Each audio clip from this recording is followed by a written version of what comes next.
I'm Laura Bonicelli, and we are Cooking with Italian Style. It's not always fast, it's not always easy, and it's not always Italian.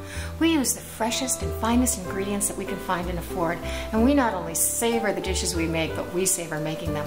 That's Cooking with Italian Style. I'm catering an event tonight at one of my sponsors, Parc Boutique. I'm making 3 appetizers: polenta mushroom spoons, ahi tuna bites, and my very, very favorite bruschetta. Let's get cooking. So the event tonight at Parc Boutique is a sort of a spa night with a little wine and a lot of trying on of clothes. So I wanted to come up with something super special, which is where I came up with these 3 appetizers.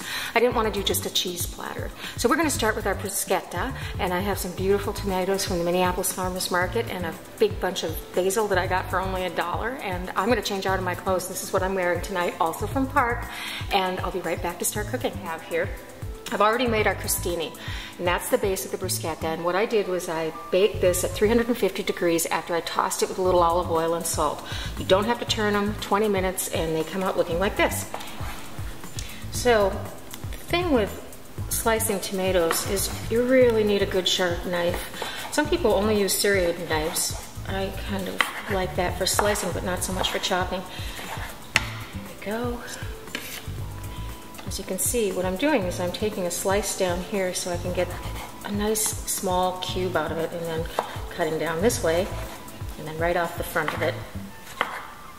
Perfect. I think that is enough tomato for what we are doing. So now I'm going to bring in my basil leaves. And what I do with those is I take several of them and I stack them. And then just to get them into nice bite-sized pieces, I'm going to cut down this way, down the center, and then turn them, keep them stacked as I can, and run my knife right down through them like this. So I have nice pieces, but not too big, and then those go into my bowl. I can smell that fabulous peppery basil smell. This is going to be such a nice, fresh, light appetizer for our party.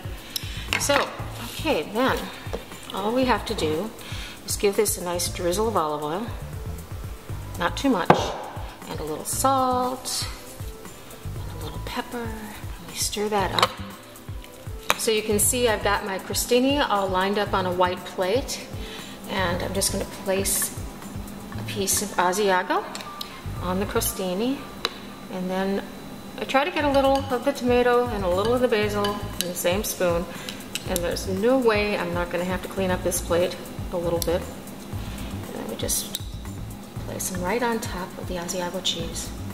I really love plating food on white because it's all about the food. And especially a dish like this that is so colorful, it looks so fresh and so appetizing.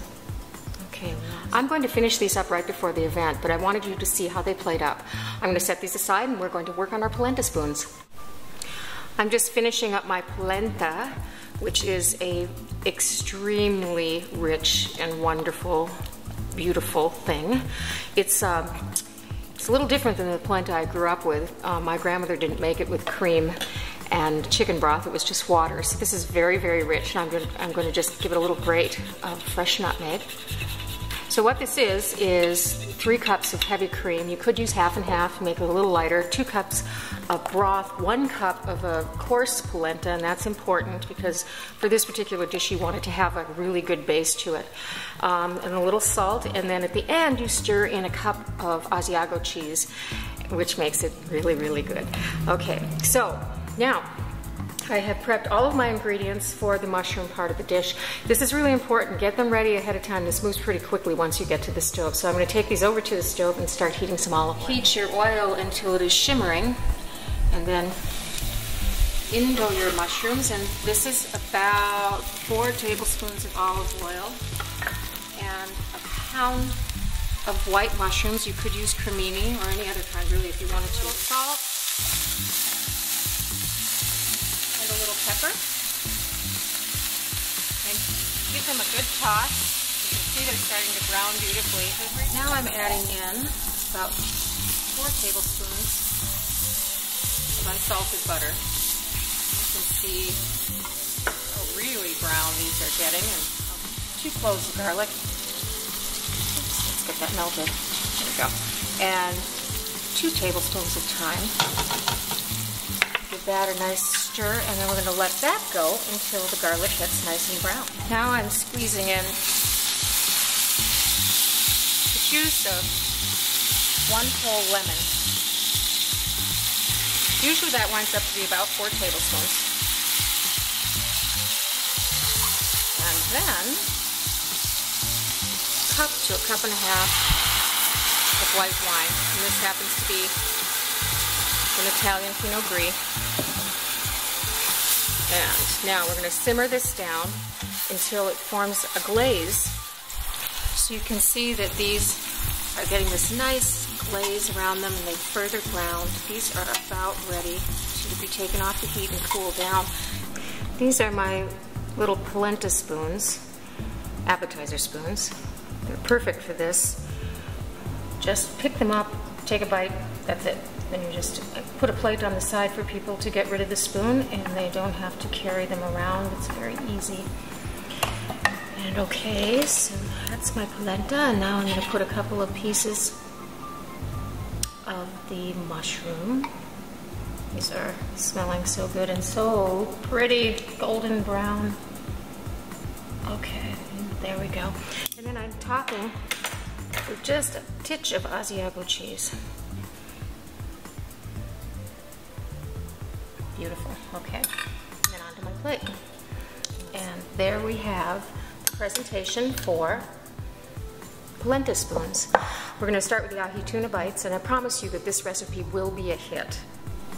Now, for our ahi tuna bites, I've already measured most of my ingredients, and what I have in here is a light mayonnaise, about 3/4 of a cup, and a couple of tablespoons of Italian parsley chopped fine, and some scallions, 2 tablespoons of those chopped fine, a tablespoon and a half of capers drained, about a teaspoon of wasabi paste, which comes in a container that looks just like that, and you just squeeze it out, and then tomato that I have seeded and then diced. And it's important to seed the tomato because it gets very, very full of liquid if you don't, so you don't want to do that. Now, I'm going to just dice up my sushi grade ahi tuna. Such a beautiful fish to work with. It has absolutely no fishy smell at all. Again, it's sushi grade ahi tuna, which is very important. You want to make sure you do that. It hasn't come in contact with any other fish, so it's absolutely safe to eat raw. And perfect for searing too, for some other type of dish. And you can see I'm just doing a nice little dice. All of my beautiful watermelon pink tuna is in the bowl. I think I said it was about an 8-ounce fillet, and now I'm just going to add a little salt and a little pepper. And then just to finish it off, about a ½ teaspoon of lemon zest. Perfect.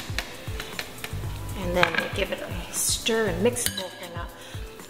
And of course, before you actually put these together, you want to give it a taste. You have an opportunity to add more of the wasabi paste or salt and pepper if you want to.